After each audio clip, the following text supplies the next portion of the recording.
हकीकी जिंदगी में हम किसी सैयारे को उठाकर इसे पैमाने पर नहीं रख सकते, लेकिन साइंसदानों के पास ये मालूम करने के तरीके मौजूद हैं कि किसी सैयारे का वजन कितना है। और ऐसा करने के लिए साइंसदानों को दो चीजें जानने की जरूरत है। एक ये कि किसी सैयारे के करीबी ऑब्जेक्ट को इसके गिर्द चक्कर लगाने में कितना वक्त लगता है, और दूसरा ये कि वो चीजें सैयारे से कितनी दूर हैं। मिसाल के तौर पर चांद अपने सैयारे के जितना करीब होगा, सैयारा इसे इतनी ही मजबूती से अपनी जानिब खींचेगा, और इस खींचने की ताकत को हम ग्रेविटेशनल पुल कहते हैं। जमीन की ग्रेविटेशनल पुल ही वो चीज है जो चांद को हमारे सैयारे के गिर्द मदार में रखती है।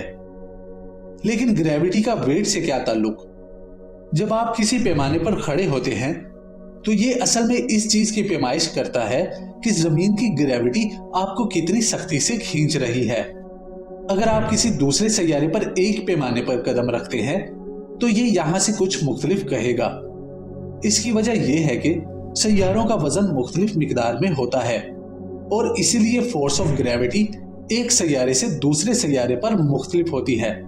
मिसाल के तौर पर अगर आपका वजन जमीन पर 100 पाउंड यानी 45 किलोग्राम है, तो मरकरी पर आपका वजन सिर्फ 38 पाउंड यानी 17 किलोग्राम होगा। इसकी वजह यह है कि मरकरी का वजन जमीन से कम है, और इस वजह से इसकी ग्रेविटी आपके जिस्म पर कम खींचेगी। अगर दूसरी तरफ आप भारी जुपिटर पर होते तो आपका वजन 253 पाउंड यानी 114 किलोग्राम होता। साइंसदान आमतौर पर किसी भी ऑब्जेक्ट के वजन की बजाय इसके मैस की पैमाइश करते हैं कि इसमें कितना मादा मौजूद है, क्योंकि लोकेशन और ग्रेविटी से कता नजर किसी भी ऑब्जेक्ट का मैस सेम ही रहता है।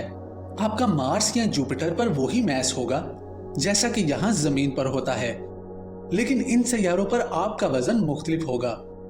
और ऐसी पैमाइश का इस्तेमाल करते हुए सैयारों का मुवाजना करना आसान होता है, जो इतना पेचीदा अमल नहीं होता है।